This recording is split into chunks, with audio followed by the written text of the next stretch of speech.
एक समय की बात है। एक गांव में एक दादी और उसका बेटा रहता था। दादी बूढ़ी थी, लेकिन बहुत समझदार और अनुभव से भरी थी।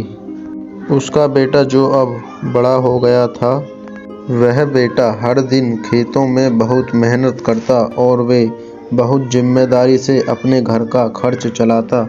दादी प्रतिदिन अपनी बेटे को समझाती, बेटा, जीवन में मेहनत और ईमानदारी सबसे बड़ी चीज होती है। जितनी मेहनत करोगे उतना फल मिलेगा, लेकिन कभी किसी का बुरा मत सोचना। बेटा दादी की बात सुनता और वे सोचता कि दादी पुराने समय की बात करती हैं। वह तेजी से अमीर बनने के सपने देखता। एक दिन गांव में एक व्यापारी आया और बोला, आओ आओ आओ, अपने पैसे दो, मैं उन्हें दोगुना करके दे सकता हूँ। बेटे को यह बात बहुत पसंद आई और अपनी जिंदगी की कमाई बेटे ने सब कुछ व्यापारी को दे दिया, यह सोचकर कि जल्दी अमीर बन जाएगा। लेकिन कुछ दिन बाद व्यापारी गायब हो गया और वे बेटा समझ गया कि मेरे साथ धोखा हुआ है। वह दुखी होकर अपने घर आया और वे दादी को सारी बातें बताईं।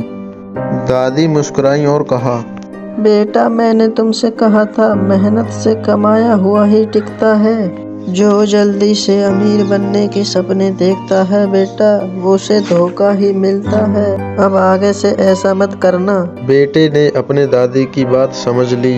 उसने धीरे धीरे कड़ी मेहनत करनी शुरू की और धीरे धीरे अपनी फसल से अच्छी कमाई करने लगा।